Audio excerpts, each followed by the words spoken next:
It doesn't happen very often. We get the chance to spend some quality time, or as they say in Australia, yarn, with someone who has been in the space of regeneration and regenerating for 35 years. Such a wide and deep experience. We talk about the role of AI, technology, large language models for training farmers and agronomists, how expensive and too short workshops are hurting everyone, and why a hybrid model on the land, in person, plus a much longer online engagement is one way of overcoming this. How to reinvent yourself, and you've been being deep in a project on the ground for a few years, and you're resurfacing and noticing that the regen world has shifted, and you need to work harder to get attention and to get work and to fill your courses. But there's so much value in being able to draw on so many years of experience and thousands upon thousands of farmers and land stewards who have worked with you and through transitions. Haven't they been called by larger corporates and corporations about training their farmers and agronomists? And why we seem to be exiting this phase of dogmatic pioneers. It needs to be permaculture, it needs to be holistic management, it needs to be keyline or something else. And we're entering a phase of people being more pragmatic. Whatever works on your land, in your human context, and in your market is fine.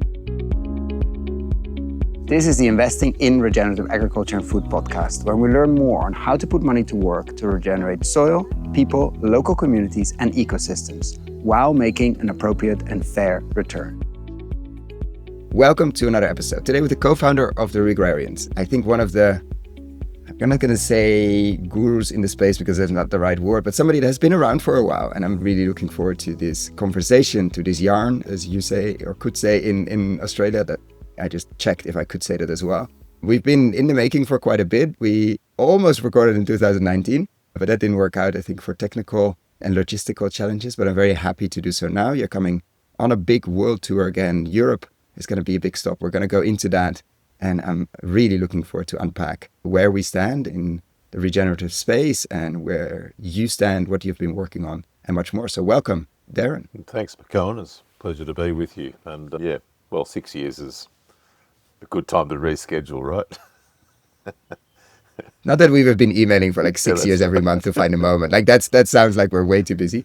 But to start with a personal question, I've been following you for, that sounds also creepy. Like, let's say reading your email updates, stalking you. Yeah. Like that guy outside your house with the newspaper with the holes in it. Your updates over email, your news. So it's been, it feels relatively close, but of course we've never really interacted. So I would love to know a bit more about your origin story. It sounds very dramatic, but we always like to ask the question at the beginning, why soil? How comes you spend most of your waking hours thinking, acting, working, talking, and probably your non-waking hours as well around this fascinating topic, but it's still quite niche, soil?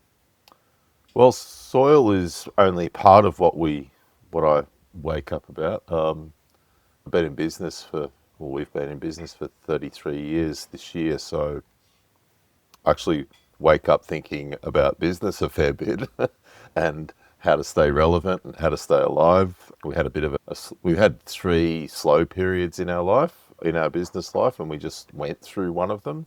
We worked on a project in India for about a year, and that meant I took my attention off Regrarians a bit, and as a result, it suffered. And the space is really dynamic. I think with business, it's never ever static, and so we've had this little moment. So I've had to focus on that, and that's a true challenge for any small business, which a lot of us are. A lot of farms are small businesses. A lot of us advisory and training enterprises, extension enterprises are small businesses. So we go through things, and we have to come out the other side. So, but apart from that, we're always. Well, a lot of what I think about is how we can serve people better that we work with and that we educate and provide extension to. I see you frozen. And that's through the Regrarians platform. So when we developed the Regrarians platform in 2013, or formalised it then, that became the sort of whole frame that I started to see through. Prior to that, I didn't really have a strong framework. I was working in permaculture and keyline and holistic management and so on, but I didn't have anything to tie all of that together. So everything was a bit disparate. And then with the advent of the platform, soil is a layer. So everything's layered. And I suppose for people like me who are naturally integrationalist in their thinking. There's never any one topic that you're interested in as a polymath. So yeah, I'm a bit all over the shop, but I But it's like an to have interesting I like to point. have things Yeah. in order. So the layers sort of thing satisfies a bit of OCD, I suppose. It's an interesting point you made in 2014 and 13. And also now, I think we're, of course, 9 years later, or 10, 11, sorry. I saw an interview somewhere with you, a short clip, I think with the Sustainable Food Trust. And you made this interesting comment on we're sort of the second or third generation of practitioners on the land. And we were in that phase now, and maybe we're later on, we dive straight into the deep end here of less dogmatic and more almost pragmatic, like less, oh, it has to be holistic management and it cannot possibly be permanent. Like more of these different camps that now are, and probably Regrarians was a big part of that, coming together. It's like, okay, where does what fit? In which context, in which piece of land, in which watershed? Do you feel that we're still in that phase, or where are we in terms of? Because I feel like we're often discussing among each other That's instead of yeah. trying to talk to the other 95 or 98% of landholders or food companies or whatever. We're still very small, and so the infighting is probably not so relevant. But where do you feel we are? Yeah, I think that's a good observation, and I think that there's probably a bit less tribalism. And here I'm permaculture, or here you got your permaculture shirt on, or your holistic management shirt on, or whatever it is. And most certainly we led from the front from that, because as an antidote to being perhaps a bit tribal ourselves, and again, trying to have this outlook which is you're right, pragmatic. And in fact, we around that time we came up with a bit of a catch cry about trying to be strategic, pragmatic, and incremental. Someone said that's SPY, right? And we could we kept seeing that the people that we were working with were less interested in that sort of narrow focus. They just want what works. And of course, that's completely reasonable. So for those people who are navel gaze and put themselves into a methodological box, well, you'll stay in a box. So we wanted to really get out of that. And I think too, that was part of it's almost like, I think it's like when you leave your parents' house in a way. It's once you leave, then you get your own independence. So they're not there to subsidise you. They're not there to care for you as they did before. And I think for people like me, in fact, I started my journey in this space when I was 20, well, I was like 23. So I'm 50, I'll be 58 in October. So I've been in this game for pretty well all of my adult life. And so I've gone through phases in this that perhaps a lot of other people won't, because they come to it later or whatever it is, especially a lot of farmers. There's a whole bunch of people who have, I'd say, of your generation and so on, who perhaps have come a bit earlier in, like I did.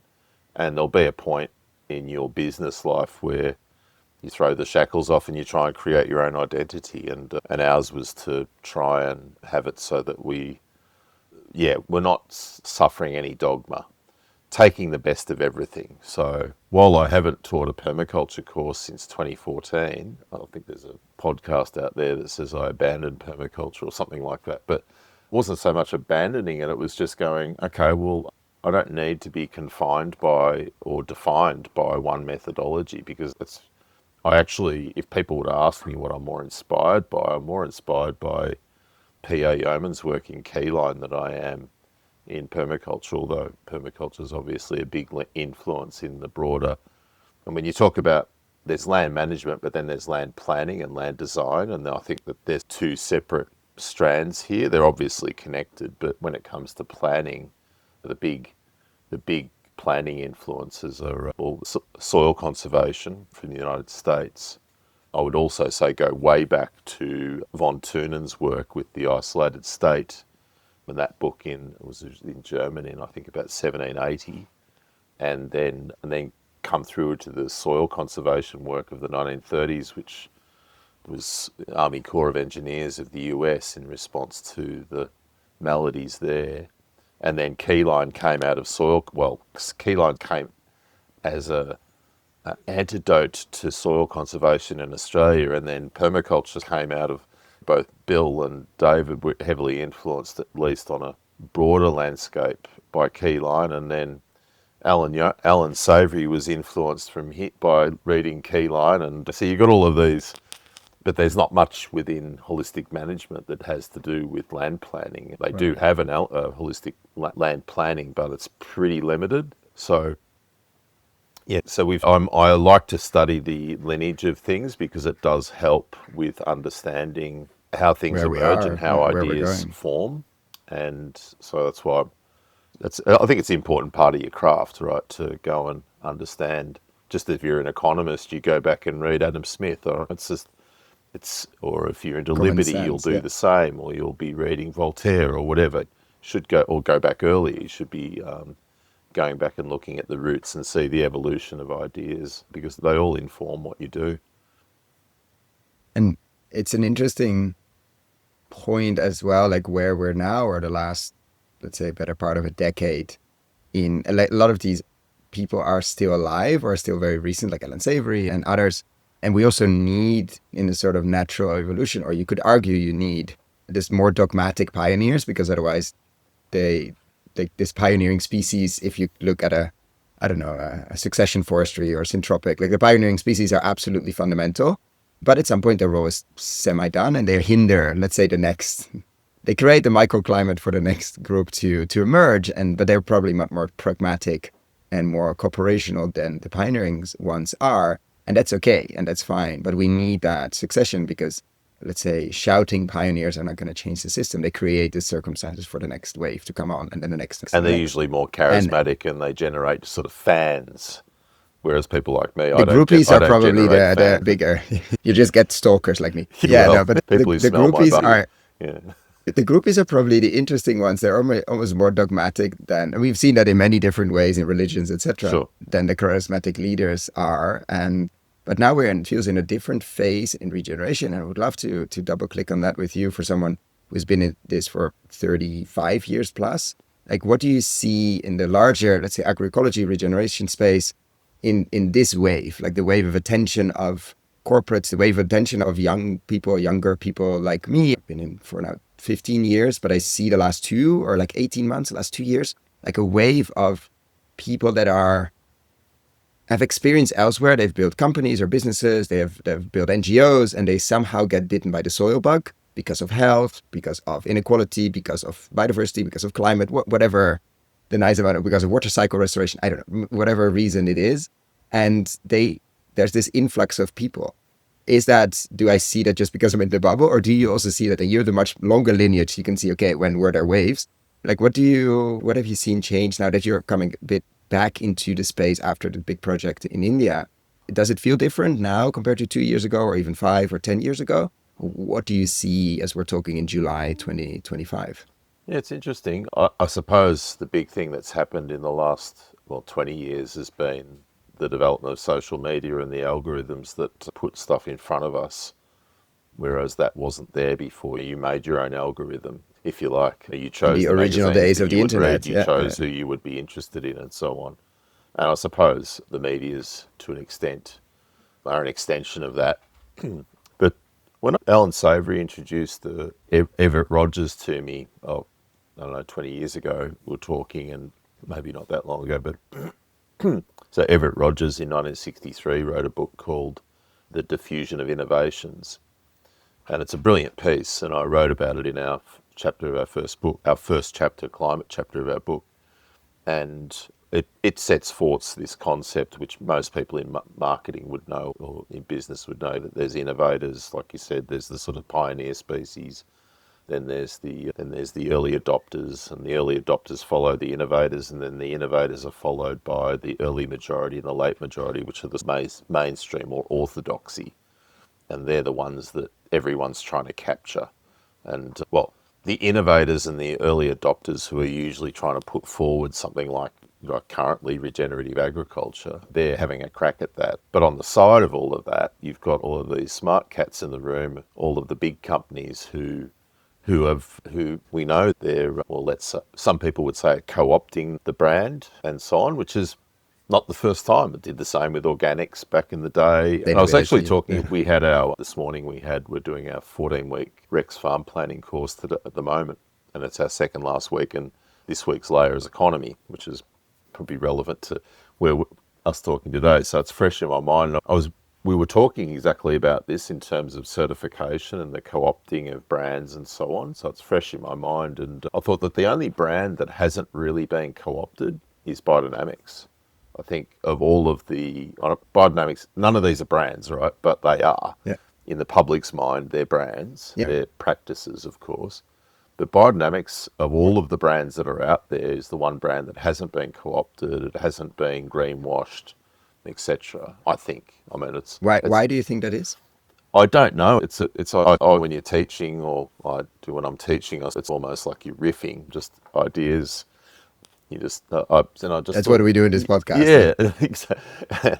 And I didn't really go on beyond that, but having another crack at it today with you, it's probably because it's still a bit esoteric, and it has that sort of base to it. You can't take away the anthroposophic basis of Steiner's lectures and his body of work and separate that if you're going to be talking biodynamics. The preparations, all of that stuff. There's not really been a lot of evolution in that. Clearly, biodynamic farmers have evolved over the 80 or 90, or actually it's 100 years now, last year. This year is 100 years. So 1924. So, yeah, they've clearly evolved and adapted to where they are.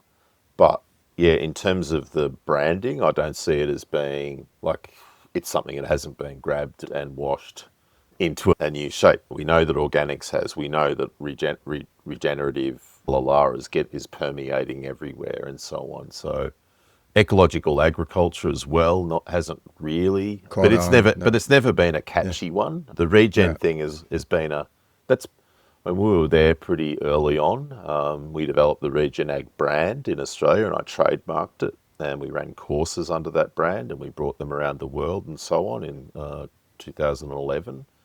So we did the Regenag workshop tour, a world tour in 2011, and so on. So, and that brand became, it was a stupid thing to trademark it because it's so catchy, as if you'd be able to keep it, right? So. But you didn't know at that point it was going to take. Oh, yeah, much. We did because, in 2010, Australia is a really interesting place. A lot of companies around the world use Australia as a sort of a litmus market for testing products, and Tasmania even more so. Tasmania is a curious island off the bottom of Australia, and it's used as a sort of a microcosm of Australia as well. So we're often used in that way. Guinea pigs. And so if you follow these things and pay attention, which I try and do, well, I'll put it, so in 2009, I came up with the carbon farming series. So carbon farming as a term was developed by my friend Abe Collins in 2006.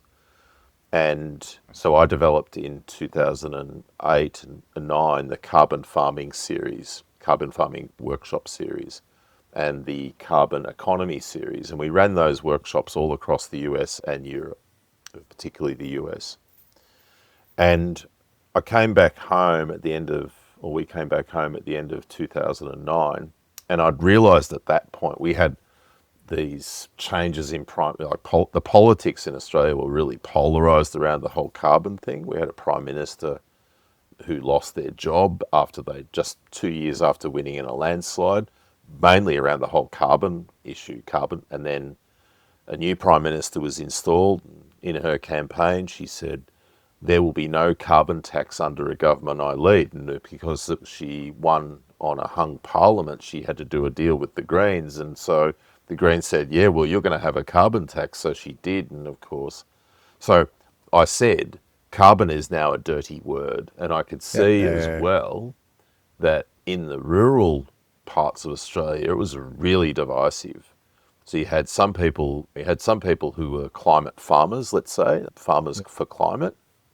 And then you had another side who thought climate change was, as our Prime Minister, one of the Prime Ministers at the time said, is complete bullshit. So we had this enormous polarity. So coming up with the Regen Ag brand was actually the only way that we could cut through the polarity. And in doing so, we could see really clearly that the demographic of the people who were coming to our workshops were all, we got everyone there. We got people who are climate deniers and climate for climate, and we got them all in the same room for that series. And we had a bit like 1,000 people come to workshops that year. So that was, so that proved to me, and then we could just see we did that for a year, came overseas in 2011 and did the thing again, and then I went into Regrarians development mode, or the sort of pre-development of our own sort of philosophy, or what I call a methodology of methodologies, a clearinghouse.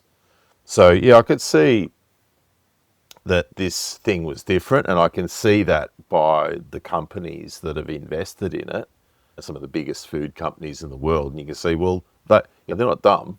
They know what they're doing. They pay they've got people with PhDs in marketing who every day they pay attention to all of this, and they've got all the GIS and they've got all the data in the world, so they know the trends, and that's why they're jumping on board with it, and it works for them. And you see the wording permeate through the marketing landscape and the advertising landscape, accordingly. It's very interesting.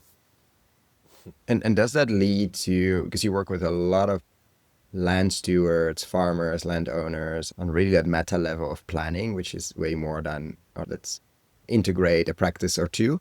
Do you see it leading, this attention or the hype or whatever we want to call it, leading to actual change on the ground, meaning more better shaped offtake agreements, more actual money flowing to farmers and landowners and landholders and stewards, more, or is that still very disconnected? Like, what do you see in terms of actual, has your work changed, let's say, on the ground with people?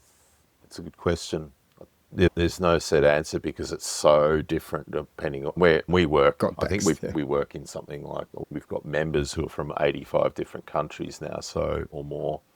So has that changed? Like, has the number, of course, your focus hasn't been on Regrarians for a bit, but like the countries and the amount of people that come to you and find you through the funnel or through the grapevine, has that changed? Yeah, that's changed, I think, because internet connectivity's become so much better. And when people often complain about social media, but it's like a pistol. A pistol is a really useful tool, but it's also very harmful at the same time. And I see most tools being like that. A hammer can be very dangerous, but extremely useful. So I see social media as having some extreme positivity to have come from it. So that and more broader internet connectivity, particularly in rural areas. I know that really we started the online Rex courses that we do in 2017, and I don't think we could have done it in 2016. I don't think it would work because there was just these moments in time when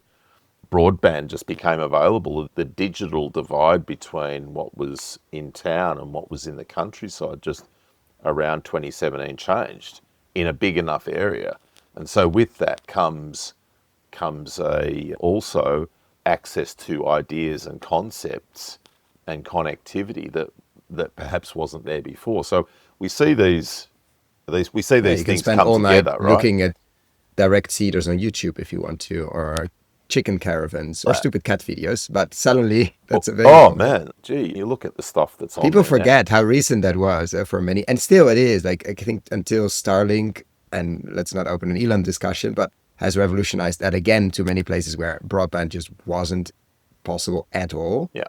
And just being able to take part of online courses, to order things, to look for books, to look for videos endlessly without having to be worried about your use, or nobody else could make a call in the house because you soaked up all the connection. That's been recent. Still, it's in many places I know, but it's been a recent thing, and most people online now would just never even think about it. Yeah, no, that's right. So that's allowed us to expand our reach without being very aggressive or necessarily very good at it. Of course, there's an online community is a thing. Yeah, well, that's it. We know what's in our wheelhouse, and we're not a marketing company. We don't hire market. We're a small business, so or a small social enterprise, whatever you want to call it. Regrarians is a non-profit, and it doesn't have a big budget, and we just focus on what we can focus on, and Same here. People forget it's a small company, the podcast, and it's not a hobby.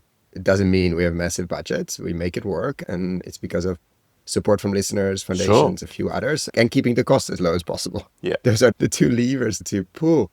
But are you now coming out of a big project and seeing the space now and thinking, because you have a lot to offer, I'm just seeing the response from people in this space from when you're back, let's say, and you're coming to do courses again around Europe as well. And we'll talk about it. Of course, shout out to Matteo and Paula, who are going to host you. Like, do you see like, okay, we have something to add here and we would like to capture more of this. We're going to shout a bit more. We're going to send more emails, which I've seen. We're going to do more on social media because we have something to offer here. Not enough about it. Yeah, well, we've definitely had to get out of our comfort zone there. I was talking about this again this morning on our webinar, the economy webinar, that the constant need to adapt, pay attention, be curious, adapt is there, and I won't say it. You've got to be open to that. As I said to people this morning, let's say you're an apple producer, right, or you've got fruit orchards. Now you can decide to market those through a commodity or through local cooperatives and so on. And you don't have to. All you have to do. I'm simplifying, of course, but you have to focus on the production of apples, and then someone else takes care of all of the marketing, right? Probably picks them up. Yeah, exactly. Or you cart. You have to be in this box at that time. Cut them in there. Job's done, right? Your hard work and focus is on making the best apples that you can make, and hopefully you get respected by the market by getting a good price. You're a price receiver, not a price setter. So there's all of those sort of dynamics, but you don't have to take care of that. Joel Salatin talks about this, about having 4 legs to a chair, and the more of those legs to a chair, those are production, value adding or processing, logistics and marketing. So a lot of small businesses navigate those 4 legs. So we're not in the primary production of produce, but we're in the primary effort of exchanging information and knowledge. So we have to produce that in a way, but then we also need to make sure that we remain relevant, and that if we at all rest on our laurels, then, well, things will go a bit slow. So I'm also seeing that I pay attention. That's what I keep saying to people. Don't walk around blind. You've got to absolutely pay attention to what's going on. Sorry, it's just started raining heavily. Which is good, I hope. Yeah. Oh, yeah, no, we're always happy when it rains in Australia. Don't worry. You don't see these people on the video. He's dancing around. Yeah, that's right. I know some friends who are farmers, clients, will be very happy right now. I hope this, and we go, oh, we hope they're getting it. That's the thing that you say, and there's a saying in Australia. And it's gentle, not too much in the same. So we say there's money in mud. Because if you've got mud, then it must be wet enough, right? And we know that it'll dry out, so don't worry, the mud won't stay long. That's true. Yeah. This is a different continent. Yeah, exactly. It's brittle environments have different rules. Yeah, well, we're not completely brittle here. We're in the southeastern area, but still good to get rain, get ponds, dams full, etc. So where were we talking there? Sorry, I just lost my train of thought with the rain. I pay attention. I like to pay attention. Yes. So I should be paying attention what I'm talking about. Yeah. So we often say to people, pay attention to what's going around you, and that's like, even if you're going out into your landscape, and a lot of agriculture is based on observation, and so paying attention and use intent to really zoom in. Humans are capable of incredible focus, I think, and I've observed. I know I am, and particularly perhaps men. I think we might be able to focus a lot more because of our traditional roles in society, or in as a human. Tribes. And so we've got that. But whatever that is. But it's really important to be able to spend the time focusing on a range of things, so that you can come out of it and pull things together properly and respond. So I pay attention to, and it's been really fun. We made a new website. We built our last website in 2015. I sat on it. And here's the thing. What we did, we had so much work coming our way. Like people asking us, can you come and design our farm all the time? So in 2015, we purposely made a website that was boring and black and white.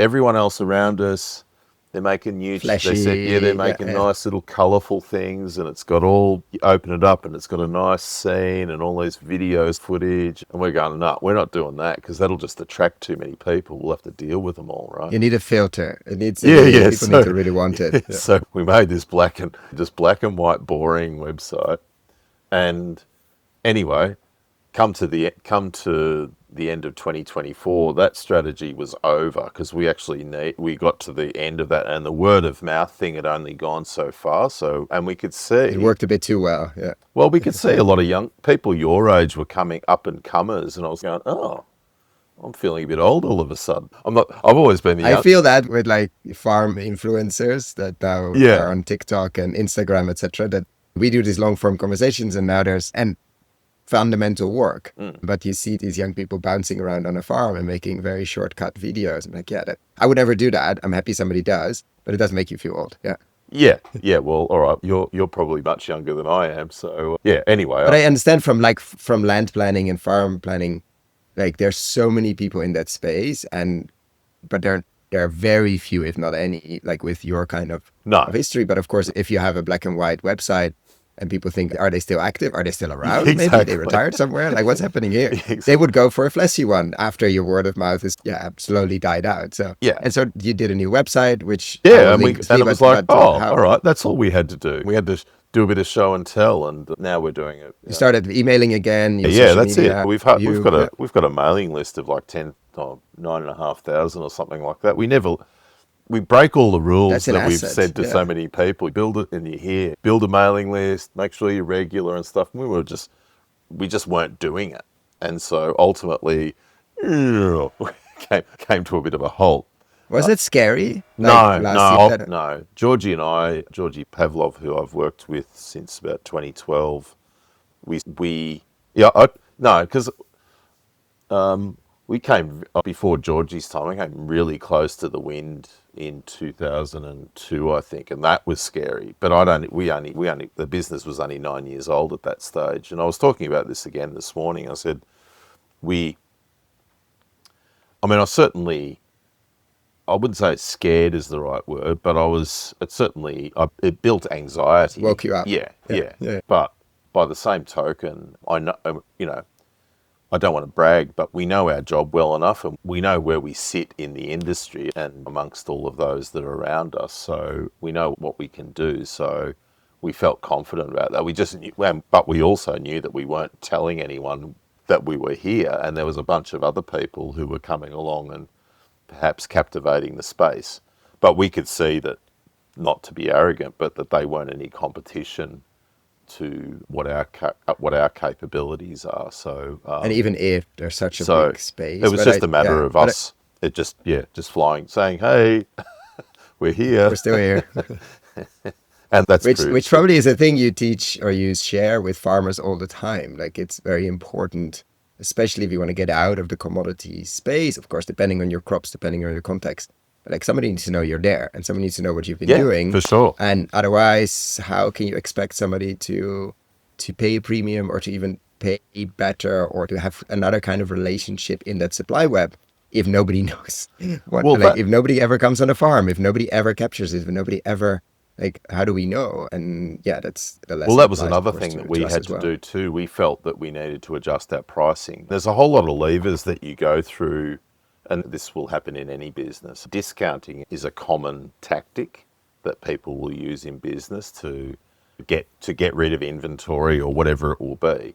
When we don't, our inventory is in our heads and on our hard drives, right? So it doesn't work like that. But so we adjusted our pricing on some of our areas, and it was good. As I keep saying to people, there's nothing wrong with being disturbed. And they say, Psychologists say that any good relationship needs to have about 15% of the relationship's conversations need to be disagreeable in order for there to be sufficient disturbance in that relationship that it will get better, right? It's 10 or 15%.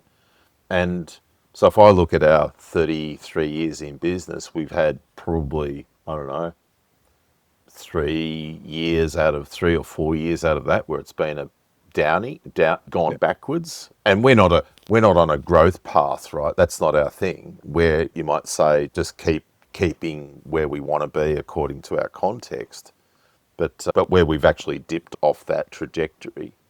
And so, yeah, we've done all right. But when you get these moments, this is the time when you get creative. And No, I that's mean, been really cool. we've, But we've that's had a also led us, similar. when it comes to the context of a lot of your questions, that's also meant I've had to dive into understanding the market a bit better and more broadly. So I'm probably, if you're asking me these questions, say 2 years ago, I probably wouldn't have the same currency because I didn't have to pay as close attention, let's just say. Yeah. Yeah, no, it's interesting. So it would have been fun to record 6 years ago, which where we cannot go back in time, but to compare, because that's one of the things we do. We have a similar, we've been in it in the podcasting, let's say business for 9 years. And I think 6 years ago, it became a business. Honestly, last year was not good it was good in terms of revenue, fine, but not good in terms of listening numbers. Like especially fourth quarter, sorry, in the US, which is a big chunk of like 40% of our listeners are North America. And we've talked to other podcasts as well, but we always had this steady line going slowly up, very organically, but still going up. And suddenly it dipped specifically there.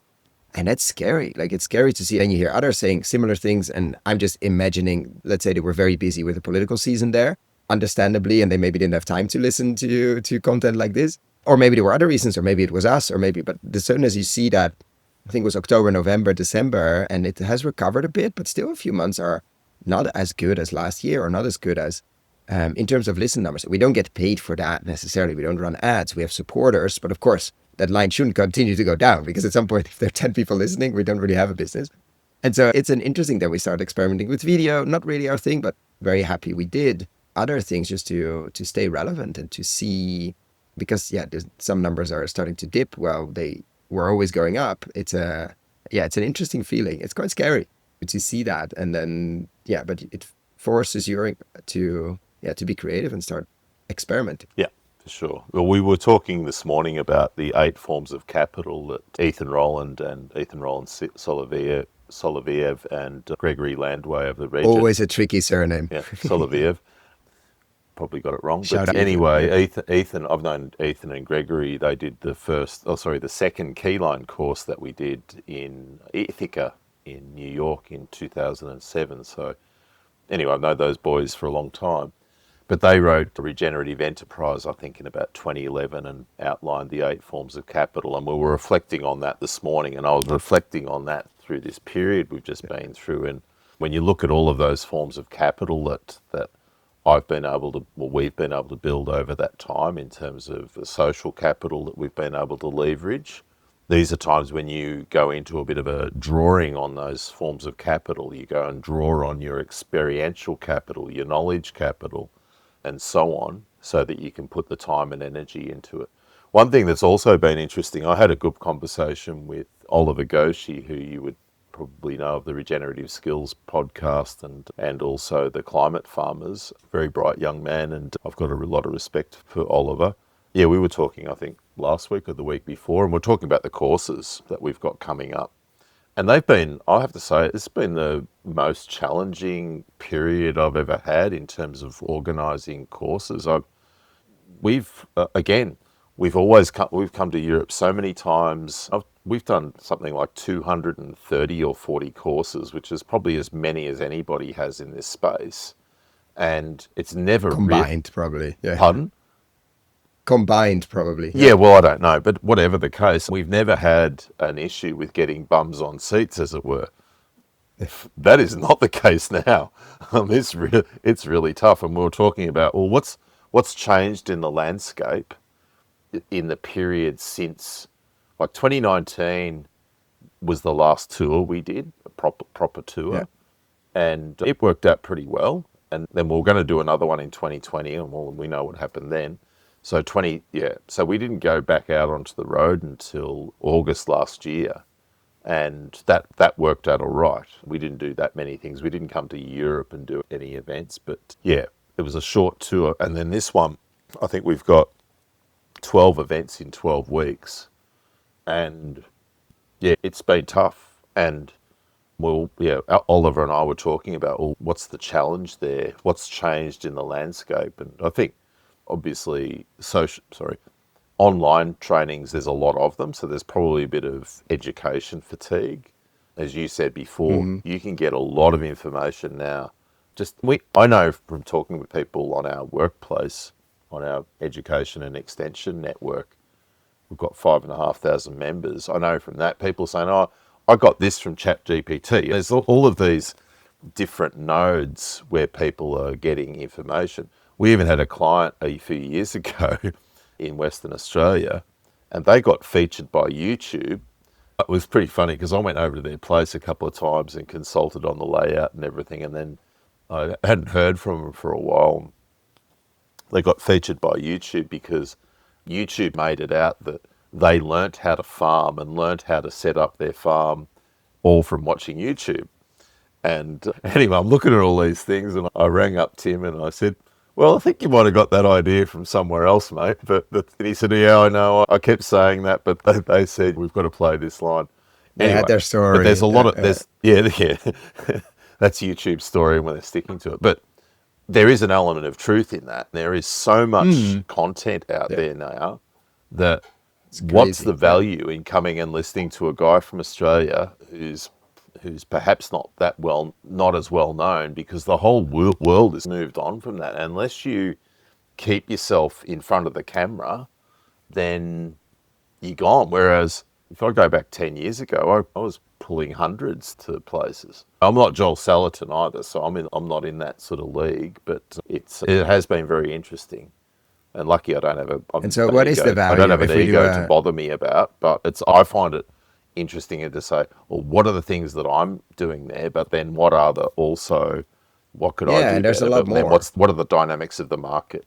That's all very fascinating. And so what is the value, if we just get on the soapbox for a second, and I will link below the full list of a European tour you're doing. Sure. And definitely a shout out to the different places. I think Mallorca's there, but definitely Iside, where we spend a lot of time in northern Italy with Matteo and Paola. But what is to you the value? Which people should come? Like, for whom is this relevant to be in person and to spend time with an Australian guy from a long time, from a very far away, who's not a YouTube influencer just yet? Yeah, I've always been very uncomfortable. I think it's the Australian way to spruik my own, or to be a self-promoter. So I know that you have to do a bit of that. But look, I think the main thing that we're trying to demonstrate to people is that we have a platform that we know from the feedback of working with literally thousands of people, that it helps people to prioritize what is actually important when they are trying to realize their context. We see a lot of people still doing a lot of things which I would say are superfluous and that are not focused. And that's part of why I think it's useful to have some form of mentorship, and it's useful to have, we know why our network and our approach has worked quite well, because it's peer-to-peer, and it takes a longitudinal and deliberate approach to all of this. Not just one workshop and then all of that stuff. We're not, as I said to someone the other day, the traditional consultancy, farm planning consultancy, and traditional farm planning course, or any farm management course, whatever they are, they're traditionally very expensive, too expensive and too short, right? That's the problem. And so our antidote to that is, all right, well, let's not go completely online, although that suits people, because I think that people still like to be involved in a human experience. And so we're looking to have that experience where we're going to gather on these farms, and I'm going to, because I have capability of, because I work with so many thousands of people, you get to know the story pretty well. And I can walk into a situation and immediately assess where everyone's at and where the land is at. And that's not something you pick up in 5 minutes. It's something that I've had to work hard at doing over time. And so for people to witness that and to then be able to accelerate their own pathway, that's part of what I'm trying to do. But also, so we've got those people who will be young consultants or advisors who will come along and be involved with me in that sort of open consultancy. But then you'll have other people who are land managers who are coming, who want to see what this particular operation works and what are the hallmarks of its success, because all of the operations that we're going to have an element of success. That's why we're working with them. They're all people who we've worked with before, and they've all done or are doing pretty well. So if that's the case, come along as well and see why that is the case. And let's actually delve into that. Let's not go in there and just go, oh, this is a nice, not to downplay it, but we're not just looking at how they grow things. We're looking at the whole package, because this is a whole package. This is a whole life that people take on. That's what this thing is. And so we're trying to unpack that a bit and let people then see, all right, well, everyone's at a level. How can we move on to where we want to go next? And that'll be, when you talk about Matteo and Paola, I've been going there, this will probably be about my fourth or fifth time that I've been there. I was there when they just got the place, and it was basically just this beautiful view. It's an exceptional location, but it was a beautiful view and some ruins. The view, if you're just coming for the view, it's I know, it's exceptional. So, but then every time I've gone back, because they're so hardworking and they've had kids and blah, blah, blah, and I was last there in 2019, and I'm really excited to see what it will look like now, because everything grows, right? And their growth, but they've got older kids now, so how do they navigate those challenges of trying to be, it's like I said, it's not just about how you grow things or how you sell things, it's how you live and how you navigate all of this complexity that's around it. And that's part of what I suppose coach and mentor and help people with, as does my wife Lisa, who will be joining me, and she's got incredible skills in that area as well. So we're quite the team in that respect. And then people get, like, instead of the normal, let's say normal quote unquote workshop style, which are too expensive and too short, this you really try, and I want to dive deeper into later also why you started that or how you started that notion of almost hybrid. Like you do the workshop in person, and then you get access to the platform, you have a much longer relationship, which is what people need, because often what happens, people are excited about that. Visit too easy to Matteo's farm and Paula's farm, or to whatever other farm. They're super excited as a land steward. They get back and then it drizzles away because you're alone again. Yeah, exactly. You've met your tribe, you got excited, you go home. I mean, we found that when back in the day with permaculture courses, you'd spend 2 weeks together, everyone would be super hyped. It was residential. You're spending all this time with eating good food, with, you're living the life that you think you should live, right? And then you get home and there's like a hangover from that, and you miss all your friends. And back then you only had mail and phone numbers, right? So whereas now we have a lot more. So so when we did our first hybrid trainings in 2019, again because of the aforementioned improvements in internet access in rural areas around the world, that allowed us to do that. And I've got a Starlink dish, a little Starlink Mini. I'll be carrying that thing around with me because it just guarantees that I'll have the connectivity. But yeah, we've got 12 months that people will be with us, and we'll do some check-ins with them. Some of them will have their own. So part of what we're trying to do here is let's go and look at someone's farm, but then if you're managing a place, we'll show us what you're doing, and we'll sit down with you online and there and online later and have a look at what you're doing and see what your priorities are and how you might get along. And if that leads to you doing some more work with us going after that, well and good. But if it doesn't, hopefully we'll help you with your journey right now, and then you'll go on and we'll hear about you one day. And like we do, it's amazing. I keep coming back to seeing all sorts of. I remember I was talking about this morning. Richard Perkins came to a course that we did in at the Cowdrey Estate. It was the first. It was actually a keyline. It was a 4-day course, and then we did the first what we call now the Rex course.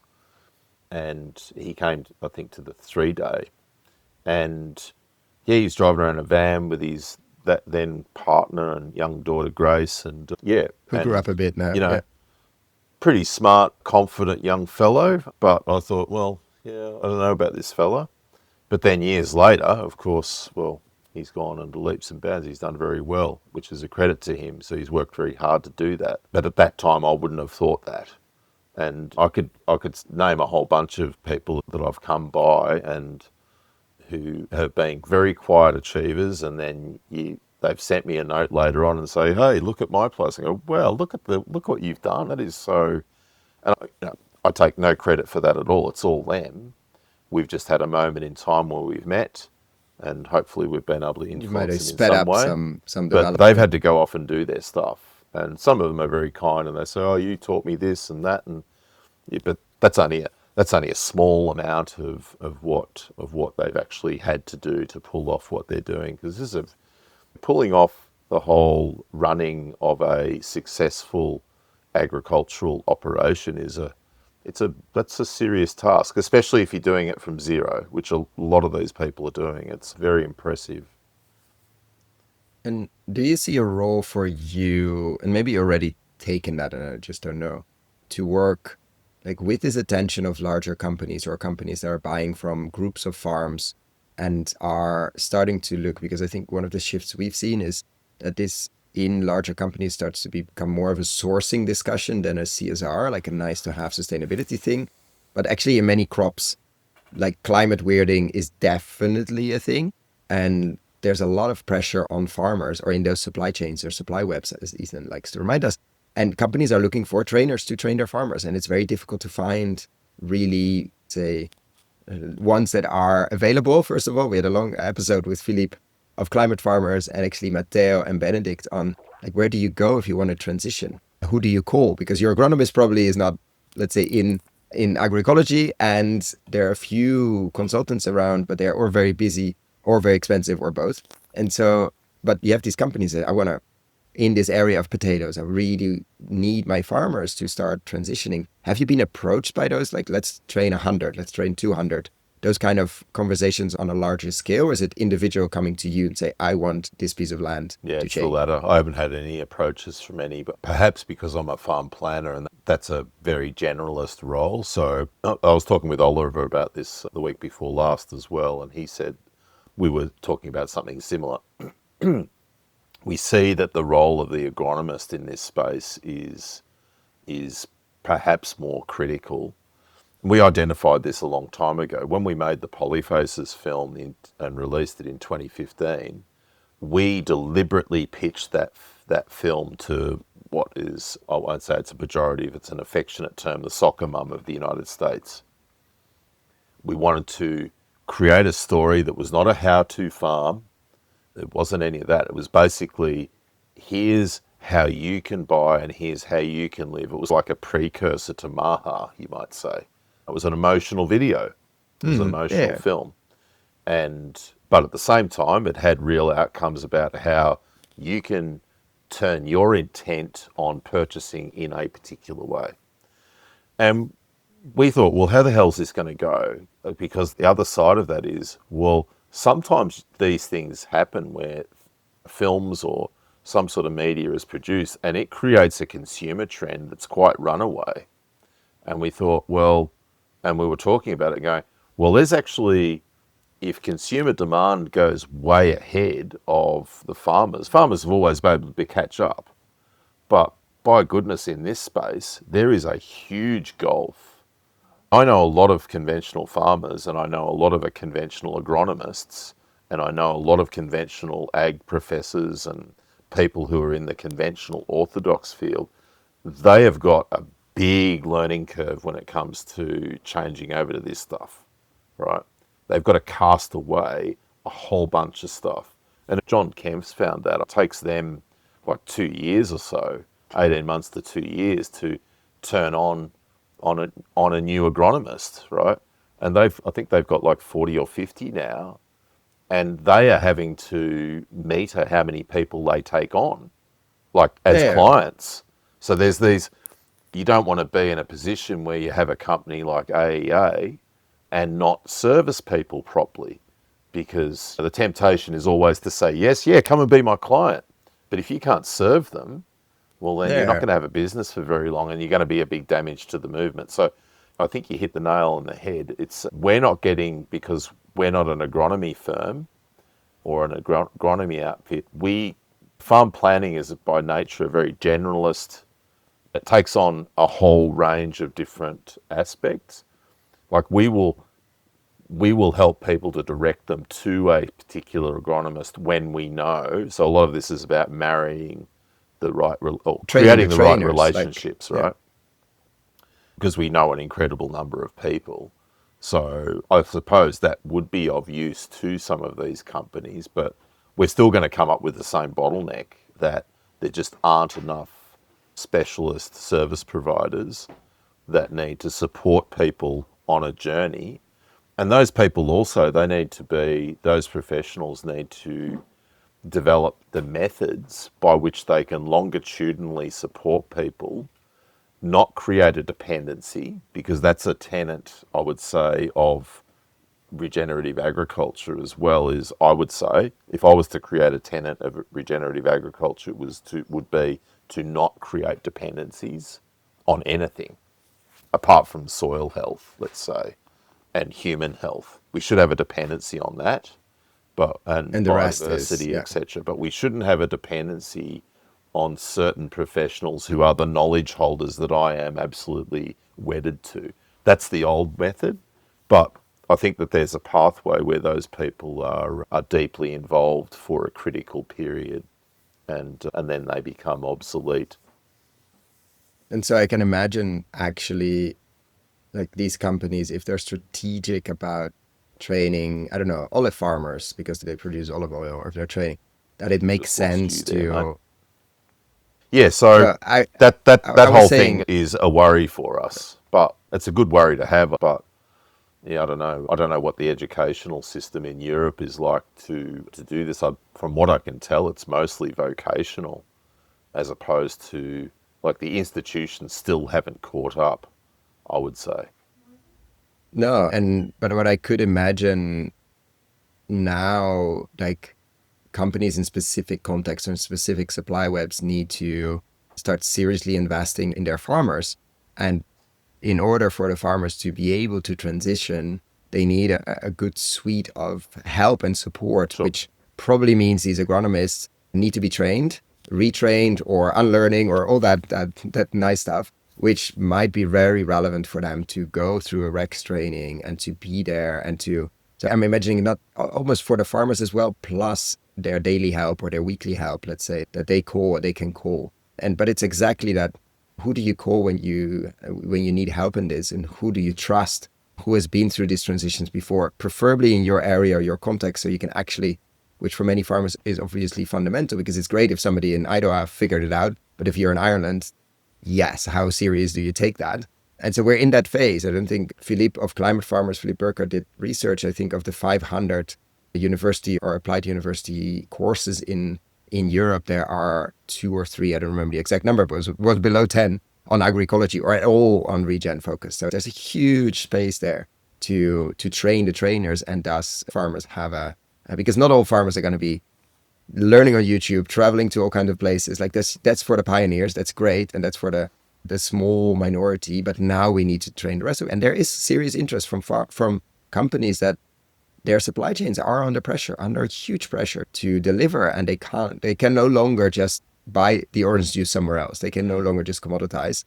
And so there's that interesting tension. So I would have imagined some of them would have knocked on your door and say, okay, we have like, how do we train a good I 20, think they 30, looked 50? at my black and white website and decided against it.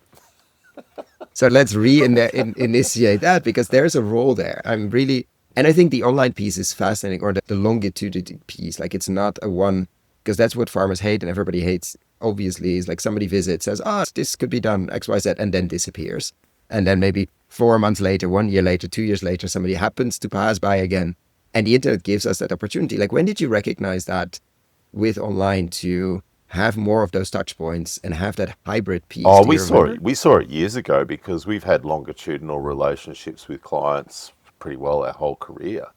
Email, basically, Well, or not? yeah, Yeah, well, originally through mail or and letters. telephones. Yeah. Sorry, You remember but people, those things? well, we've been early adopters of internet technologies and computing. We started doing computer-based mapping in 1995. We Wow. started, yeah, we started doing all of our CAD designs and precision layouts in 1998. So, yeah, so I'm an innovator and an early adopter. So, and part of that was also because we're trying to be as efficient as we can. So anyway, so there's all of that. The other part of it too was when the first 10 years or so of our enterprise was us being designer developers and managers. So the classic sort of thing was, and that was my apprenticeship, you might, or autodidactic apprenticeship, was getting a client and then running them through a whole process like a landscape architect might, probably in that sense as close to that discipline as anything, with these other sort of influences of keyline and permaculture and holistic management, etc. So you've got that, and then we'd switch over into project management mode, right? And project management has its own set of skills, and we go out and do all the ground preparation and organise all the trees and build dams and build house sites and roads and fences and all of these different things. So that gave us a whole, on a wide variety of sites and scales, with a wide variety of clients as well. We've had such an amazing cadre. Clients are amazing in terms of what they can teach you if you open to it. We've had a whole lot of high net worth clients. We've had a whole lot of people who are, you might say, medium net worths who have been very successful in their businesses. It's been something that humans have been doing. If you read Marcus Aurelius Cato's De Agricultura, he spoke about you shouldn't buy your farm until you're 35 and you've finished all your work in the legions and you've sowed all your wild oats. Now it's a good time, by the time you're about 35 or 40, if you've stayed alive, to go and get your farm. And you'll need this many slaves and you'll need this many vats if you've got olives and of this number and so on. So there's nothing new there in terms of people, because there is a sector where you get people who have become successful, inherited, whatever it is, and they've got a land bug and they want to go out and get a piece of land and they want to get into it. They've generally always been about 50% of our land planning basis, and the rest of them are people who are already in agriculture and have looked to transition. So those people we've learnt a lot of because they've been successful in business and so on. So you don't just have the conversations about, oh, how do you grow better, more grass or more carrots, right? There's a lot of other things that go through a longitudinal relationship that you develop with people, and that's been incredibly enriching. So we've always had that approach, because you can't develop like I said, I've worked with billionaires and I've worked with like serious budgets, millions and millions of dollars of budgets, and you can't just go, kapow, here's your polyface farm in 1 year. Magical farm. It doesn't work like that. And it just Which is doesn't. probably frustrating for some of these people that are used to speed Absolutely, and in other lives. Yeah. that's what I've often threatened to write an essay about how to satisfy billionaires when it comes to land Especially management. software billionaires. Yeah, Yeah. because I've worked with quite a few, and they're a particular archetype of human. So anyway, there's those conversations, there's those expectations. You need to understand then, like we keep saying, come back to meeting people where they are, and come back to meeting where the land is, where are people at, where's the land at, and where's the market at, all right? So you've got those three factors, which goes to what you're talking. If the market's screaming out for something and you are not awake enough to see that, well then it's probably not the game for you. right?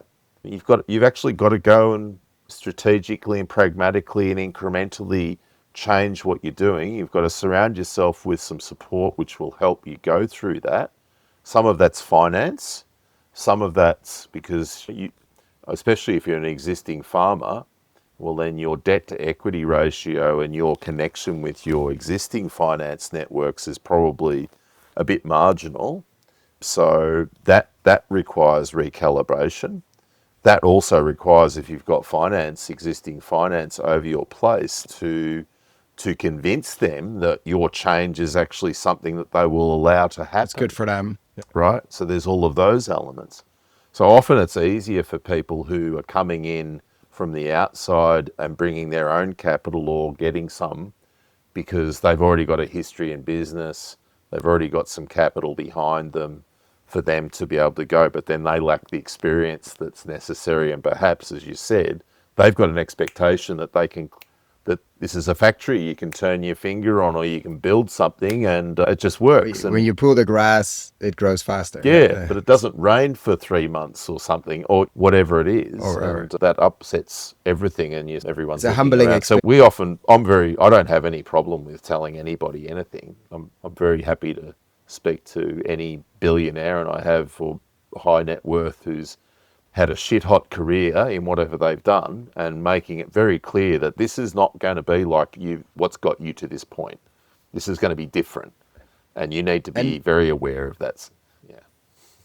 And probably they learn most through experience, but that's going to anyway happen. And if we switch, this is the perfect bridge to a few questions we always like to ask. If we would switch the tables and put you in the hot seat of, let's say, $1 billion to be put to work, what would you do? What would you focus on? We're not looking for investment advice, obviously, but we're looking for what would you, as we discussed before, what would you prioritize? What would be the main buckets, the main pieces that you would put this money in to be put to work? Could be very long term, but we're looking for how to put money to work and potentially return. I think it would be going to what we're talking about. When we look at the missing ingredients now, I think it's actually training. I think that would be what I would put a lot of focus on. And I've had this dream for a long time with our own thing is I've always had this, I've had a dream for a long time, probably going back, I'm going to say 20 years, where I could see that peer-to-peer learning, which is part of what we developed, but we've only done it on a pretty well limited budget and so on, but to be able to have it so that pretty well all of the, let's say, modules, because there are so many modules in this space, it's just, when you look at this all pedagogically, we put out the Regrarians handbook, for example. It has 330 different sections in that book, right? In the 10 layers. Now, I could probably spread that out because we keep limiting what we would cover. I would love nothing better than to have the 330 of those modules delivered by the best people I could find, who had the sort of generalist outlook, but a specialist capability, so that I know so many really great farmers who we've worked with over the journey. I'll say two people: Jason Hagan, who is a pig farmer that we work with in Australia, and Francisco Alves in Portugal, right? Now they're two guys about the same age, both got similar histories, never met. I'm hoping Jason's going to be able to come, but they're both the best. It's such a pleasure when people, and they should meet, and they meet at some point. Yeah, that's what I'm trying to facilitate. So we've got this event at Francisco's in October, and I'm hoping that, and Jason's going, I really want to come, and he's just got to try and work it out. And I'm just thinking, wow, how cool will this be to have people in a room together? Moment. Yeah. But then Jason is, and I'd say Francisco is the same. They're both fairly quiet sort of fellows, but one-on-one, they're great. And when you asked me the question, I'd love to be able to facilitate that if there were other people who wanted to produce like they do, well, go and spend some time with them and download their system, because that's the thing that their success is that they've actually developed systems, and they've developed habits, and they've developed ways, and that's what you should be going and learning from. And that's what I would, if I had the dough, if I had the money, then that's what I would be trying to facilitate in a better way. And I think, Like almost scholarships or fellowships and yeah, online and offline in however, person. however Yeah. it was to be manifested, Yeah. because, and then you've got all of the advisory people. Wouldn't it be great if I could get a Bruce Davison, or I know John Kempf is going down the pathway in a way of looking at AI as being a tool. I think there's going to be, Was going to be my next question on well, technology. So like what do you see there? Because he faced that and is facing the challenge of training the trainers and not having enough well, amazing agronomists to he doesn't have a and he doesn't have a pedagogical framework. So if he's going to do that, he's got to develop it. John's doing a lot of things. So, and and it's so now there is an AI agronomist. Like do you see like technology, you've been an early adopter in many of these waves. What do you think of the current waves, let alone AI agronomy? But like, what excites you now? yeah, I think that they're language learning models, so they're just scouring the available information. It would be, I think the limit with AI is that unless it's got access to every book and unless it's got access to every paper that's ever been written, there's all of these paywalls and barriers to AI having the omnipotence that people are projecting. So therefore, it's going to be as limited as a lot of us, because a lot of us, we only have so many hours in the day where we So can read and what do you talk see and there? Have you so played on. with the one of John, like the reasoning models? Like it can hallucinate, but like, I don't know. I are haven't we looked at close what to good John's enough to doing. help? Yeah, I saw that he'd released it, but I haven't Yeah. participated with it. I think a lot of this stuff is going to be, well, it's going to have to learn. That's the thing. It's just like if So what you are we going train to a teach it? human. Humans with real intelligence, not artificial intelligence, they also have to learn. We all go through language learning models. We all go through experiential modeling and all of that. But then the one thing about artificial intelligence that will never be is that it doesn't have the kind of creativity and that idea came out of nowhere sort of thing. I may well be true. I may well be incorrect there in future, but there's a lot of things that just come into your head and you go, no, where the hell did that come from? Now, we'll see. And look, I think the other thing that with all of this is that how founded in principles are these things. So if you just deal with, there's a lot, I saw this in the permaculture movement, for example. So the permaculture movement, I could see that there were a whole bunch of people who have really good memories, who we would use a pejorative term, became permaculture parrots. So they read all the books. Well, you've heard of the Dunning-Kruger affirmation bias or Mhm. confirmation bias, right? Yeah, So yeah, the Dunning, for those people who don't know what that is, it roundly means that it's from 1991, I think. So the Dunning-Kruger bias is where you get you read a little bit, or you read enough about something, and you're already perhaps good at teaching or good at speaking, and then you immediately you're able to project an expertise.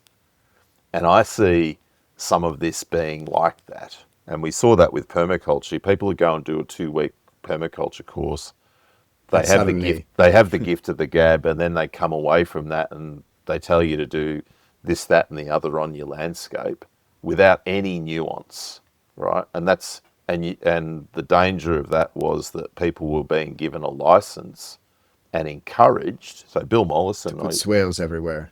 well, yeah, but just broadly, you'd just be given this license to go and start earth moving or spend other people's money without really putting the care and attention in that's necessary in that. Now, that's a departure from the discussion on AI agronomy. But even so, when I look at Yeah, of agronomy, course. there's a lot in that. So I'll be interested. I'll get to catch up with John, I hope, when I'm in the US next month, so or September, and Spend some hopefully, time with it because it's interesting, scary, and as a tool in many ways, I think, like when it depends what it feeds on, of course, what it learns from. In this case, they've limited it to most of the episodes, books that John finds in, like it is a walled garden in that sense.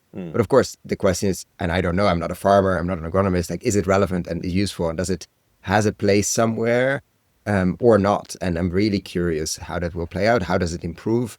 How does it synthesize knowledge to certain things, etc.? And Well, we use it. I right, use even the way Google has changed, right? If you look at the last year, you now do if you ask a question in Google, it will immediately come through with yeah, its AI answers, and it's just to me, I look at that as just being a synopsis of the. Well, it just prevents you from having to go out and look through a whole stack of pages, right? You don't have to do that because it's gone through and gleaned yeah, that. And it's just, if you're using it in that way, then it's just going, okay, I've got a particular question. It's just guiding me to a particular direction and how I'll get that question answered. But it shouldn't, at this stage, I think it's way too immature, particularly when it comes to natural sciences and the complexity that's involved with them, to then go, okay, AI agronomist, tell me what's going on with this. And it might give you the first answer, but it won't be the ultimate answer. So I think that we'll probably see that. We've recently released a base map service. I saw that. Yeah, Yeah, we saw how much people were charged. Some people were charging like $2,500 for these maps and $800 and just these outrageous amounts. And we've been making maps for a long time, so we thought, bugger this, we'll do a bit of disruption of our own here and give people some value. But we're using algorithms to develop certain maps. And what I've got you on the screen here, but on my main screen behind me, I'm looking at some of those maps right now. And they are our own designed algorithms to question a place, so that question a map, a high resolution map base, and then provide us with some sort of thematic understanding of that place, right? And that's really useful, but and this is, I think, a good point. I think it was Borowski said in 1931, a map is not the territory. Now, you could say the same about the AI agronomist or it's not AI. an agronomist. It gets us there, but you've actually still got to go in and do the work in delving in. It can maybe have you focus in particular areas, but it's just showing the right door to go to, I would say, at this stage. And that, I expect that will change over time because they are learning models, right? So people have said to us, will we see a day where farm planning can be all done with AI? And I go, well, I think it would take it. Well, we've looked at it and go, well, if I got that $1 billion or whatever it was, how much of that would have to be spent if my objective was to produce an AI farm layout planner? We think Georgie and I have talked about it quite a lot. We think it's possible, but we'd have to basically download all of what we know into that, and you'd have to do you'd have to do a bunch of plans which you as a human develop, and as a they have to co-pilot almost reflect learn. the very clearly articulated context of a human at that time, right? And in that landscape's time. So there's this temporal phonology to all of this, which is another layer of complexity above the natural science complexity that already exists. So, yeah, I mean, I think it's possible, but I don't know who's going to invest in that. Certainly not going to pay them back, that's for sure. I think it's an interesting point on where that technology comes in and augment and enables this knowledge to, and this kind of journeys to be accessible for more people. Sure. I think that's how do you augment you or clone? Of course not, but how do you make sure, because there are only so many hours in the day, there's so many one-on-one conversations you can have. There's so many, of course you do certain things in that, like one-to-many, and the peer side is super interesting, but how do you connect those peers? Francesca and Jace, like how does that happen in at a much larger scale, which is what many more repeated, like not scale, but not repeated. Like how does that work? And how does it draw onto all the knowledge you've built over the last 30 years? And not all of it, but like how does it make sure? Well, we had our sort of test with the workplace. I don't know if you've seen our workplace, but you transitioned, right? Yeah. Well, we're going through a transition. So the workplace platform, which we started in June 2017, is Workplace from Meta. So it's a meta-based platform. It's basically, if anyone's used Facebook groups, it's like instead It's of that, you but having then to shift from one group out to another, so it's all built on the Facebook groups architecture. And we manipulated it so that it's all, well, we set it up so that it's all built so that each group is a layer. So we've created, let's say, part forum, like the old internet forums where you've got specific topics. topics. Yeah. Yep. Yeah. But then we've also got it so that you've got project groups, which have the same architecture, but they've just got a different purpose of use, and so on. So we've used that. So we've got something like 600 or 700 groups now, but 10 core groups, which are, you might say, the forum part, and then the rest of them are project management stuff and very specific conversations. And that with its chat and so on has been incredibly successful. So that's allowed us to go from having relatively analog relationships through email and through all Email. of that Yeah. with hundreds of people to being able to in real time have same conversations at a very high quality with thousands of people. Now, so I'm convinced and I don't know that anyone else has used these employee experience platforms in the same way that we have. I'm pretty sure in this space no one has, but we have, and I'm convinced that type of IT is a really important piece in pulling some of this stuff off. If you don't have that, then good luck, because you're having to platform swap too much and it just becomes a mess of being in this platform, that platform. So we've spent a lot of time in our space using the lessons of the lean lessons, or the lessons of lean manufacturing, Kaizen, all of these different, even restaurants. I started in restaurants, but using all of these modalities to have us become as efficient as possible. And I'm convinced that is a real thing. So a real pathway and something that needs to be focused on. So we're about to transition tomorrow, actually. We press the go button on our new Wow. WorkVivo-based platform. We're really blessed that WorkVivo gave us a really great deal. It's the best And does it mean like all the data and all those we did not lose conversations? any content. It Because was, that would be almost like for a large language model in the future at some point, that's what, conversations yeah, exactly. That's what Oliver was talking about the other day. He said, what you've got to in the be able to Regrarians interact with that. workplace, because it's Oh all my been God. tested. That's the thing. So all of the way these communications roll is that they get tested, right? And then reported back. And Does it then work? reported Doesn't work? back. I mean, And some of these, I saw just today, someone posted back on some content, the post that was done like 3 years ago, and they jumped back on it. And they said, yeah, oh, we did this and it worked really well. Or no, that didn't work well. They provide feedback, which in wow. itself is longitudinal. And someone's done it over in Africa, another person's done it in US or Mexico or so on. So, yeah, when you talk about now, as I understand it, WorkVivo have built into, because they got invested by Zoom, right? So they were a small Irish employee experience company, and then Zoom took them over in 2023. So they've got the investment that's come from there, and Zoom's got some pretty good AI tools. And so we'll now in our workplace have this AI layer, which is really exciting for us because, like you just said, we're going to be able, like we've used the search tool a lot in the old Yeah. meta-based But it's instance. very analog. Yeah. It's pretty good though, Yeah. but yes, it is. But I'm excited to use the new tool that they've got in WorkVivo so that we can, because so much of what we're Interact doing with. is just Yeah. going, oh, what's the answer? Who's done this before?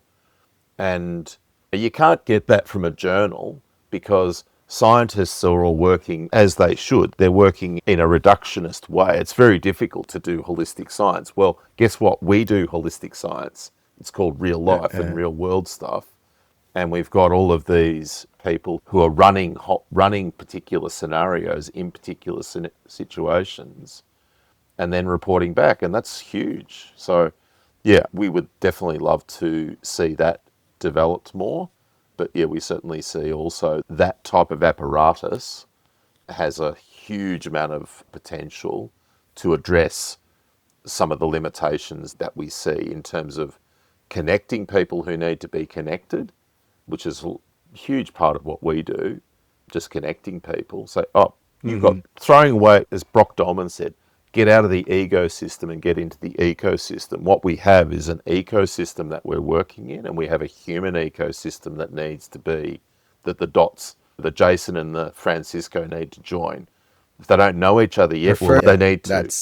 And if they can't be together side by side, we'll then find a forum where they can, and they can liaise, and then happy days. And so much to unpack there. We're diving into that as well right now, actually, with the podcast, which I know people that have used and have fed like transcribes of episodes and other things to large language models, and have used it as a way to structure an investment thesis. Like, how would, based on these are the things I find important from forestry to etc. These are the approaches, and then through a back and forth process, obviously through a dialogue, like pretty interesting things come out of that. I don't know where that would lead to, but we have 400 hours worth of where we usually ask the same questions, and I'm going to get to them and then let you go as well, because I know it's getting late. But like that is, and I don't remember what we discussed. And so we're playing, and we're actually investing a bit in the space now to see what does that mean for us, because the search function for us is just very rudimental. It doesn't really, I mean, it works because I know what I'm looking for, but so much is locked into audio over 8-9 years. That's with almost all, let's say, amazing practitioners. There's a lot there that we haven't been able to unlock yet, especially for people coming new into the space. It's a bit daunting to say, go and listen to 395 episodes and then you will learn. Yeah, that's good luck. But we do this year, well, with this 14th Rex course that we're doing, we're nearly done with now. Zoom developed their AI summary tool. And I saw it, it just so happened it started or became available just weeks before we started, I think in March. And I went, because I had a couple of meetings and I must have clicked it to turn it on and it came back. I went, that's actually pretty good. Yeah. Yeah. So what we did, so with all of our webinars and now so we do 2 2-hour Q&As every week. They often go over into 2 and 3 hours. So people come along with their scenarios, they show their maps, they put up their photos, and we just go through a dialogue. And sometimes we'll spend an hour on one question, right? And there's a lot of content that comes out of that. Now, Zoom is transcribing all of that and summarizing it. So now when we deliver, because not everyone can make the recording, right, or make the session. So we record that, put that on YouTube as an unlisted YouTube, put that up, and then we put the summarized transcription. And I go through and revise it. So I put links in it, and it's been amazing for me. And I know that the response from everyone, if I don't put that summary up in time, people come and say, when's our summary coming? It's like, okay, but it's been really... That's a signal. Yeah. Well, it's a signal, but two, from my own perspective, when I go through and check in, I'm checking, it does such a good job of summarizing the content of what we've covered that it gives me and others who've been through that ultimate learning tool of where you've listened, watched, participate. You mean, as they say, it's not very efficient to listen and take notes at the same time. I disagree with that a little bit because I've always been a good note taker, but I understand the principle. I like to do it as well, but yeah.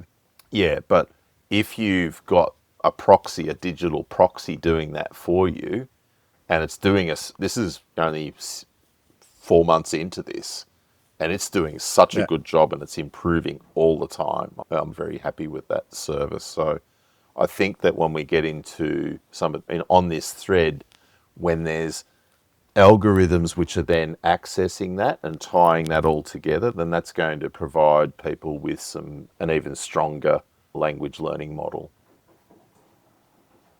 Because again, you're dealing with all of these nuanced scenarios which are so variable. We go one session. We'll be talking to Xavier on this sandy property in the middle of the Netherlands, and then we'll switch over to Kath, who's got a horse property in southern Australia. Then we'll go over to Texas, and we'll be talking to Nick here, and then we'll go and talk to Nick Steiner and one of his projects there. So within a space of an hour, you've got all of these.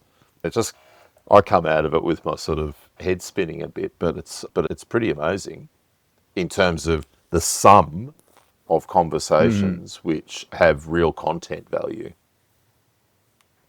Yeah, it's very interesting. I'm very curious. We're probably going to do more episodes around this specifically. Like, what does it mean for agriculture, this whole deep tech Mm. boom, and like, what does it enable, and what is the hype, beyond the hype, the excitement, all of that. And we'll dive deeper into that later this year. A few questions to end because I want to be conscious of your time, although we already went Yeah, over. sure. Same.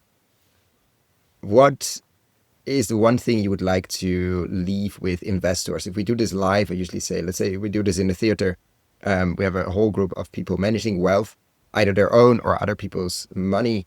And the next day they get back to work. They're excited, of course. They've seen they have a bit of the hangover. But if you want one seed that remains in their mind and preferably something they do, what would be that one thing? Yeah, it's an interesting one. I've never really had much to do with investors, so it's not something I think that much about, to be honest. So I don't know if I'm the right But the person to have billionaires that and question the posed. Or, semi-billionaires you worked with, pardon? the billionaires and semi-billionaires you worked with, like what was a lesson? What is a lesson or a seed you Well, would like the to plant that come from that space? well, I try. Well, with a lot of them, it's interesting. Like their motivations, as they always have been. There's a famous landscape architect called Lancelot Capability Brown, who was very prolific in England in the late 1700s. I mean, very well known, and he worked with the nouveau riche of the East India Company, that sort of boon of wealth that was coming from the Indies and of both the Western and Eastern hemispheres, and enormous wealth coming back to Europe. And there's all of these people who were the billionaires of that era, who were buying estates and then doing their mini Versailles and everything else similar, right? Well, he was that sort of guy, and I see that there are parallels today with those sorts of people, with the people that are the similar cohort today. So they don't necessarily come at this from an investment focus, but what happens is, and this is like such a repeat story, that when we get those sort of people, they throw money, they think money's no object. And then at some point, usually about 12 to 15 months, one of their accountants will say, "Do you know how much you've spent on this bloody farm by now?" And so Then suddenly it's an object. Yeah. there's a saying that I put to them. I say, "How do you become a millionaire in agriculture?" Well, you start as a billionaire and you'll end up being a millionaire, right?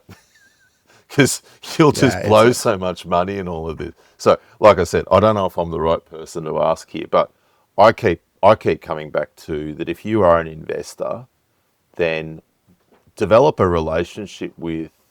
If you're getting into this, it's the same advice I give to anyone. If you're going to get into this, be very clear on what your objectives are. Be very clear about the context of the operation, the market, and the landscape, the people that are involved, and so on, and what all of their capabilities are. And then, secondly, from that, try and develop an operation which is elegant in its simplicity and elegant in how low input it is. Don't have to just go and throw money at things. Don't just buy. I find so many people, they get so much advice about just buying all this sort of gear to make something happen when you actually don't have to do that. So a lot of our advice to people is become a low input producer. And so you have to understand what that is, and you have to play that game. So often I will, let's say, try and poor boy an operation intentionally so that people get the fiscal disciplines that are required in order for it to actually be a good investment for them. And that doesn't matter whether you've got no money or you've got all the money in the world. It doesn't, to me, it doesn't matter. Now, if Hmm. someone comes along and they've got a motivation to use their wealth on expressing themselves on a landscape, then that's a very different thing, right? That's a landscaping job, right? Yeah. And that's completely okay. If you've made all this money and you want to express yourself in that way, people go and buy. spend 10 million bucks on a piece of art, right? Because it makes them feel good. They buy cars that are unnecessarily extravagant. Yachts. All that stuff. They buy all these things. But if they want to go and do that on their farm or on their landscape, fine. But don't expect that's going to be taken seriously, right? Because it shouldn't be. It's you being extravagant and ostentatious. And you need to own up to that. So you can't treat that as an investment, because it's not an investment. It's an investment in your ego, to put a fine point on it. And that's okay. That's your choice. You've got the money. I'm not telling you how to spend it.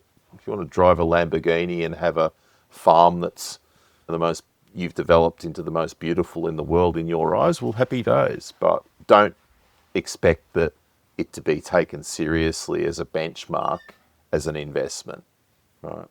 You may increase the annuity value, and so on, but it's, you see what I'm going? Marginal. So I try and, so just because you've got all the money in the world doesn't mean that you need to go and express that.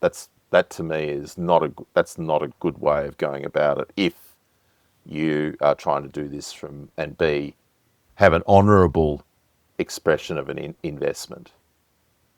And as a final question, if there's one thing you could change overnight, so you have a magic wand, you take away your investment fund, but you have a magic wand and you have the power to change one thing, what would that be? Could be in agriculture, could be outside, could be whatever we've heard super practical things from get all animals out, change the CAP in Europe, or subsidy schemes and insurance in the US, or very, let's say, more lofty goals in terms of global consciousness, etc., and everything in between. So, but what would you do if you had the magic power to change one thing?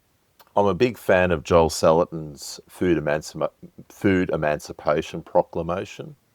I think that it's high time that farmers or producers were liberated from the onerous regulations that corporates have leveraged their powers to pay legislators to game the system. That's what I would like to see, because I think that would unlock, I agree entirely with Joel's observation, that would unlock a whole amount of productivity and creativity that is currently being suppressed because the system is gamed. So in our system, we have the climate layer, which is the climate of not only the atmosphere, the meteorological climate, but it's also the climate of humans. It's the climate of the human mind. And as I've said, the climate of the human mind is the hardest thing to change. We've also got within that layer the climate of regulation. It is incredibly difficult to change, and it doesn't reduce in complexity with every day that we go on.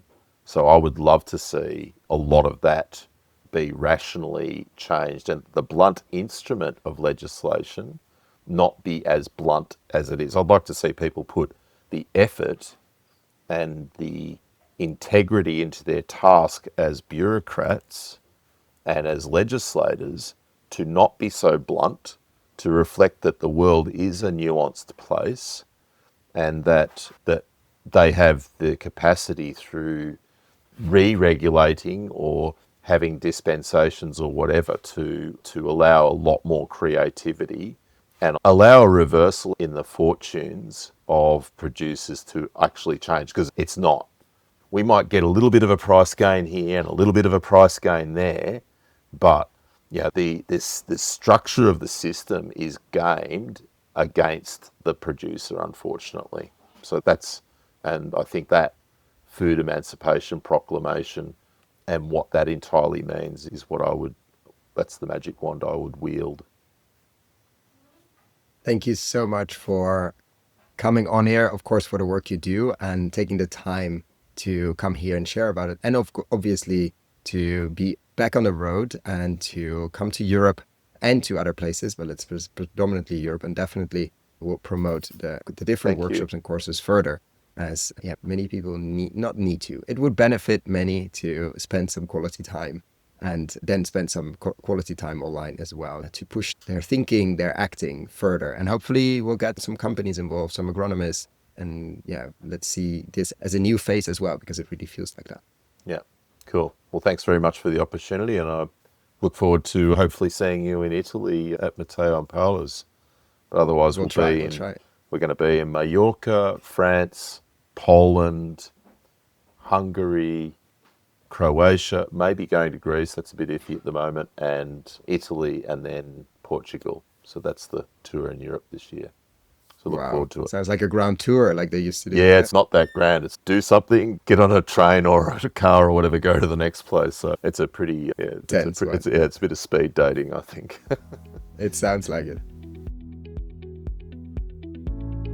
Thank you for listening all the way to the end. For show notes and links discussed, check out our website, investinginregenerativeagriculture.com/posts.